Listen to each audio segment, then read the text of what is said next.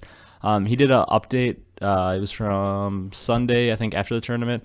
LAN versus online stats, and he says, yes, obviously, as an asterisk, I know that roster changes and form influences this, which is true, but this is the map win percentage changes from LAN to online, so the amount, like, how many more maps you win, your win percentage on the maps from LAN to online, so switching over. So since we've gone to online, the win percentage for maps of these teams, this is how it's gone. Paris has gone down 31%. Obviously, they've been really hurt by it.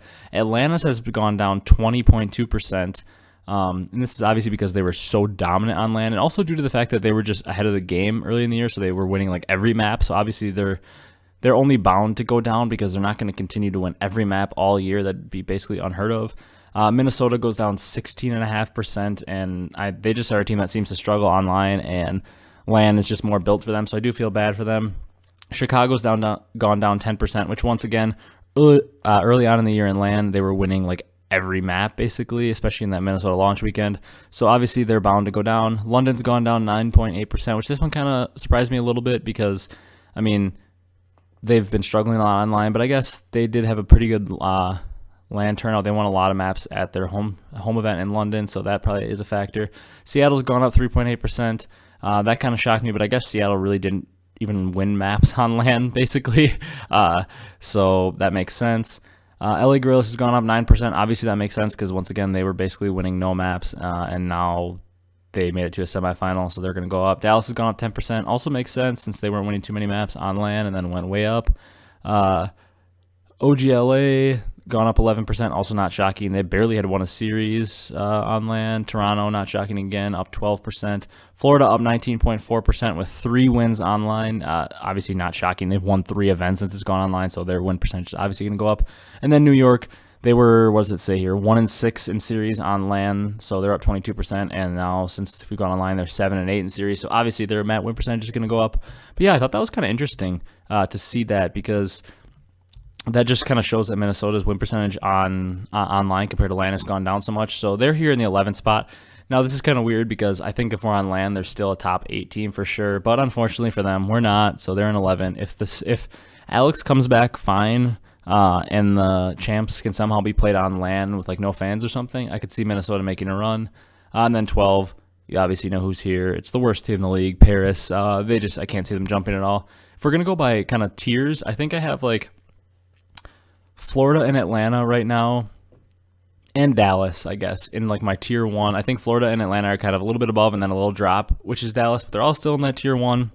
And then on that tier 2, I think I'm going to put Chicago and New York in the tier 2 alone. They're teams that I think both can very easily win an event, and Chicago's a little bit higher up in that tier because Chicago could, with one event win, easily jump straight back into that tier 1. But since we saw them struggle recently, they're going to sit in like a tier 2 with New York. And then in my tier 3, teams that I think have like a fringe potential to win an event, it's just going to be 6 and 7, London and LA Gorillas. I don't think OGLA has that potential. And then in like the 8, 9, 10, 11, I'm putting them all in the same tier. OGLA, Toronto, Seattle, Minnesota. I think they're the teams that have the super outside chance to win an event, especially if it goes on land and especially if Alex is back for Minnesota. They're the super outside chances to win an event. Like we're talking super ultra mega long shots. OGLA, Toronto, Seattle, Minnesota. If something crazy happened, I could see them maybe winning events somehow. But this is more, they're in this tier because I could see them sneaking. I could see OGLA with a roster change making a semifinal. Same with Toronto. They're very close. I could see Surge making a semifinal. And Minnesota, if they're all back and healthy and good, I think they can make a semifinal. And then in like a tier 4 by themselves, can't really see them doing anything, making a semifinal. That's Paris. So then once, like I said, we're kind of running along on this podcast, but now we're going to get into like takeaways and hot takes from the weekend, like I always like to do at the end of each episode. We don't have a throwback one this time, but I do have, I believe, 5 or 6 kind of takeaways I want to talk about. The first kind of hot take I have is Cleanex is a pro player that needs to stay a starter. I don't know if he will. I'm not saying he will. I'm saying he should. Because this was his first event in the Pro League after being obviously way behind, because all these players that we see come in as subs, they just seem like they're so far behind and they just can't catch up because they haven't been playing on a pro level the whole year, so obviously you're going to fall a little bit behind. But he played extremely well. He had like a 1.01 or something overall. He tied Cellium for the highest amount of kills in a single hardpoint for the tournament. And if you want to say, oh, he's only an online player, he's only ever done it online, well, then how can you explain his crazy Black Ops 4 champs performance? I mean, his team was like Team Singularity they were from somewhere in Europe. I can't remember exactly which countries. I didn't want to say the UK because I don't think they were all from the UK. But they were a European team and nobody knew anything about them. Nobody had really ever heard of any of the players. And they were like, okay, well, Singularity, okay, congrats, you made champs, get knocked out. I mean, you're gone. You're not going to go anywhere from there on. But then Cleanex came and took champs by storm. He was slaying everything. I believe he was the Grapple Sog. I know he was a Sog player, but I think he was the Grapple Sog. And he was just flying around the map, killing everything, slaying everything on land, beating good teams. I think he beat LG. I mean, I think he knocked them out of the tournament. I mean, just an unreal performance from him. He was just all over the map. So he did it on land. Now he did it online here. I think, especially if the league expands like +4 teams to like 16 next year, there's no way Cleanex doesn't deserve a starting spot. And especially if he's European. Maybe if London continues to struggle with slaying, he could find his way to sneak on and be like their entry type sub. Fill in that role that Shawnee's in right now. Maybe. I don't know. We'll see. But yeah, I think Cleanex is a pro player now. He's proven that he can do it online. He did it at champs. I think he's a guy, especially as a young prospect, that teams need to take a chance on. And I mean, let's say it's just been a fluke. These couple events have been a fluke. And he's not a pro player. I don't think it can hurt to try him because there's plenty of teams out there that have players that, like, you know what they are. So it wouldn't hurt to try a new young gun like him if Toronto is not going to retain him, or if Toronto wants to retain him and do it with him themselves. Then the next kind of takeaway, this should be very obvious. OGLA needs to make a change now. I hate saying it because I think Chino has always been underrated and is a good player, but they need someone faster. That's not really the hot take nature of this. But I think the hot take nature of this is it might need to be a situation where like Dashy and Chino both need to be swapped out. That's obviously crazy to say, and probably a lot of like old Optic fans are going to get really upset because they love Dashy. But I don't think it's a Dashy talent problem. I think it's a Dashy wanting to be their problem. I remember in the beginning of the year, if any of you remember that, Dashy didn't want to be with OGLA. He like had screwed up his contract somehow, or like thought Scump was going to stay and wanted to play with Scump, but that whole thing kind of went down where Scump left for Chicago with Hecz, and then Dashy was kind of left there and he wanted to be traded, but that obviously never happened. I don't think he likes playing with Slasher at all. I don't think they work well together, and I don't think that OGLA is going to get rid of Slasher because Slasher's been better this year, so I think they want to keep him as more of a franchise player. So I think you've either got to get rid of Dashy or Slasher. Obviously, you never want to get rid of 2 players of that caliber. But to me, I think that they'd probably keep Slasher just because of his story nature and because of the fact that the GM is Mud Dog, and Mud Dog was on that 100 Thieves organization where he was the GM, and he had won a couple events with Slasher and Kenny. So I don't think he gets rid of Slasher and Kenny because of the fact that he's won a lot of events with them. Probably has a better relationship than he does with Dashy. TJ is more of a guy that fits the role that they need, so that kind of leaves Dashy as the odd man out, especially as the guy who's clashing with Slasher. We know TJ's won with Slasher before, so he's proven he can do that. He loves Kenny and Slasher because they're time on 100 Thieves. And Chino, obviously, everybody knows, isn't the answer for the role that they're having to play, so that leaves Dashy out. I don't think they're going to do it, but I think maybe it could help them if they got, even if they keep Dashy and they're able to fix the vibes, if that's not what is wrong, they need to get an entry sub for Chino. The next take is this whole Cronus situation. It needs to be solved. I don't really know what's going on. A lot of people were trolling, saying like, oh, I know all these people that are cheating. But apparently some people actually may be cheating or may have some kind of advantages by using the Cronus at home online. I don't know if it's really in the Pro League. I don't think it's been proven, but some people are kind of, I don't know if they were fully trolling or some accusations were serious. I know some were definitely trolling. But I don't know if it's happening in the Pro League, but I guess people are for sure 100% that it's happening in the AM scene, which this is why I miss LAN so much. Like, it'd be pretty obvious if you had some kind of cheat on your controller with your Cronus on LAN, especially because they're provided for you on LAN, so it's pretty hard to get a cheat on it.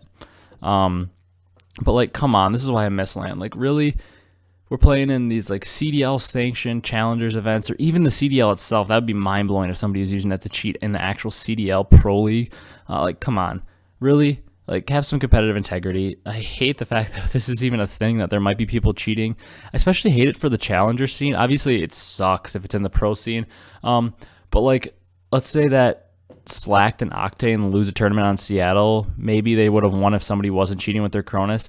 Slacked and Octane's careers aren't getting ruined because they're Slacked and Octane. They have such a big name. Even if they get World Star this entire year like they have been, they're still going to be on a pro team next year, and they still could be on a top pro team, and they could win champs next year because they're two all-time great players. But it sucks for the challenger scene. Let's say I'm playing to make top 8, and we've got 3 guys in the other team that are cheating, and they beat us because of that. Even though we're the better team, we would have won if they didn't cheat. So then we place top 16, and we decide to quit, even though we could have beat them, and then all of a sudden we could have turned that into a challengers tournament win, and then that could have maybe relayed us to a pro spot. You could be ruining people's careers. So this Corona situation needs to be solved. We need to just get back to LAN when it's safe to do so, because, man, I hate this idea that people could be cheating, and especially in the Pro League. I don't want to accuse. I don't think anybody is cheating in the Pro League. I hope not, at least. But, I mean, it just sucks the fact that we could even speculate that people could possibly be cheating in the Pro League. And then to quickly touch on a prediction I had last episode, I think I was right on the Florida having a future core roster. I said that I think that Frosty, Skyz, and Fero are definitely a core 3 because Fero's proven it at multiple titles now. He's very good, and I think he's matured. Skyz has proven he can consistently this year and now and last year as well. He can consistently be a top 5 AR talent. And then Frosty has proven in his transition from Halo that, I mean, he's got the ice on the big stage. He's kind of like a leader in that sense. He's more of a FPS veteran, kind of like a formal, and he's only getting better and better. And then I said Havoc could be in that piece, but he's a little older, so he might be interchangeable for a different entry sub, but he could be maybe in that future. And now I think after seeing him win back-to-back events, at least for the time being, especially if he continues the performance on LAN, we can even throw Awakening in there. So I think that my prediction before this event that they won, saying that Florida has a core future roster that they can continue multiple titles with, I think that was a pretty good prediction. Then this is kind of like the last weird hot take I'm going to go with. I know this is going to get a lot of hate if I say this. And now, to put a disclaimer on it, it's not because of skill, it's because of the league and marketing. And partly even I think that you can say he might deserve it for skill slightly. It's a weird hot take, but I think that Doug Sensor Martin needs to be a captain or at least on an expansion team next year as a starter. I think based on the rumors and what happened with OWL, there's probably a chance that we get at least 4 expansion teams, bringing the league to 16 teams. I mean, you've got 5 players apiece on those teams. So, I mean, you're looking at a pretty big expansion, especially with 4 teams. If we continue to do 5v5, which I'm assuming we will, that adds 4 teams, 5 players, 20 new players. I mean, that's a lot of players. And, I mean, people always say, like, there's pros in the Pro League right now that shouldn't even be in. So there's plenty of room. To me, I think Doug needs to be on one of these teams. I mean, technically, I guess it doesn't have to be an expansion team. If all the players from New York decide they want to move to, I don't know, some new expansion team that starts in Las Vegas or something, then New York could have an open spot and Doug could be a starter on that team. Doug just needs to be a starter on a team next year. I mean, I guess technically if we don't expand at all and we stay at 12 teams, maybe not. But if there's an expansion of like 4+ teams, he has to be a starter. I know you can make the argument that he doesn't deserve to be skill-wise, and there's plenty more people that deserve to have a spot over him due to them being more skilled.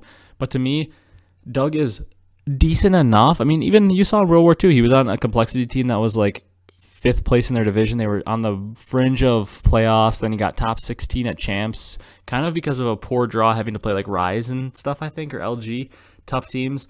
Could have easily gotten like a top 12, top 8 at champs. He's gotten a couple top 8s in World War II. The last time we saw him play, he looks pretty good in 10s when he plays and stuff. He's obviously got the skill to be like at least on a top 16 team in the world, which would be in the Pro League. And he's got the ability to, I think he's got the ability to compete. I don't think his team would ever be like a top team, but I could see them being like, if there's 16 teams, I could see them being like a top 10 team on the fringe, like in the 10 range, like 9, 10, 11, somewhere in there, which would be maybe a competitive team that compete for the playoffs.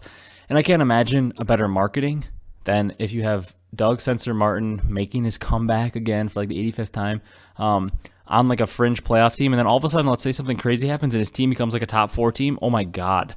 Imagine if like the top 4 teams were like a Crimsix Dallas team, the Young Gun Atlanta Faze team, Scump and Formal's team, and then a Doug team. Or if Doug was even in like a playoff contention, even if he was like number 12 in the league and they were in playoff contention, it just brings so many more storylines because he has so many fans. I mean, apart from like Scump and Formal and maybe even like Clay, he might have the most fans of like any player, and he's a bench player right now. So just from a CDL, I mean, as much as you guys want to say we got to keep the most, like the best players in, at some point too, you got to remember that we got to keep the league alive. And Doug, oh man, he has so many fans that he'd definitely help to keep the league alive. Even if his team was absolutely trash, he'd have so many views on every single one of the matches he plays just because he's Doug.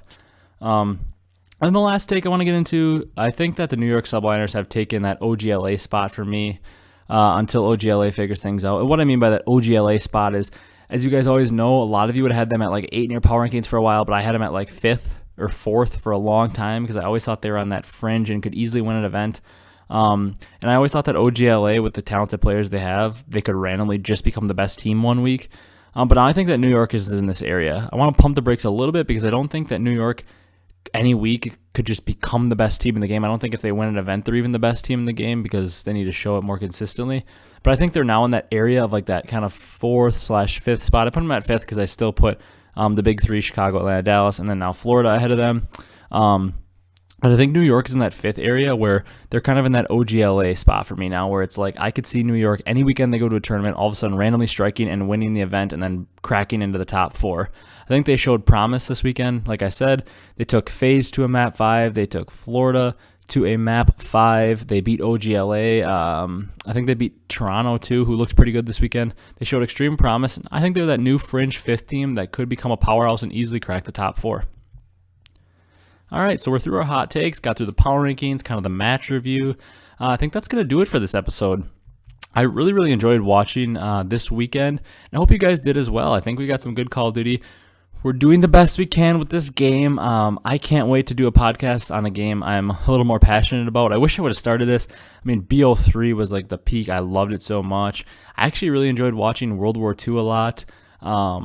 IW was okay, but I really enjoyed watching World War II that following year. And last year, I mean, I went to BO4 Champs. I loved it so much. I traveled from Wisconsin all the way to LA for Champs. I loved BO4.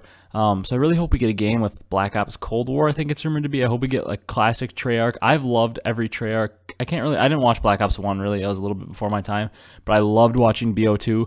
I think my favorite to watch was BO3, and I loved watching BO4 last year. So I hope we get another classic Treyarch great competitive experience next year so we can get even more. I think more of you guys would be interested in the podcast as well, just because I think people would be more passionate. But we're almost through this year. Hopefully we have a good end. Hopefully we continue to get some entertaining COD. I'd obviously really appreciate it if you guys dropped a like on this video and subscribed. And even more importantly, like I'd always say, I'd love if you dropped a comment, some of your own thoughts on the weekend. Were you surprised that Florida was able to go back-to-back? Were you surprised that they beat Dallas? Were you surprised that Faze got absolutely destroyed in that final? Do you think my power rankings suck? Do you think they're good? Where would you put people in your power rankings? Drop me a list of your power rankings below or something. Maybe even give your own thoughts on my hot takes if you think they're bad, if you agree, or do you have your own hot takes? Do you think there's some other team that should be in that fringe kind of top 5? Or yeah, drop your own power rankings, like I said. So I hope you guys have a great week. Look out for a new type of video, I think. Maybe like a week from today, maybe sometime next week or later this week, like a COD tier list. we don't have another tournament until the 10th. So, I mean, this weekend's like the 27th of June. And then the next week is the 4th of July here in America. And I don't think there's a tournament that weekend. And then the next tournament then is the New York home series, which is like the 10th through 12th from July. So there's 2 weekends, I believe, until the next tournament. So we're probably going to look into, like, I might, like the Huntsmen channel did, I might make my own COD tier list, maybe a little controversial, because I have some interesting opinions on some of the Call of Duties that have come out over the years. But yeah, look for maybe a tier maker video coming out. I appreciate the support. Be sure to do all the things I said, like, comment, subscribe, and I'll see you guys in the next video. Probably not a podcast, probably a special edition video, but then I'll see you in the next podcast as well. Take care.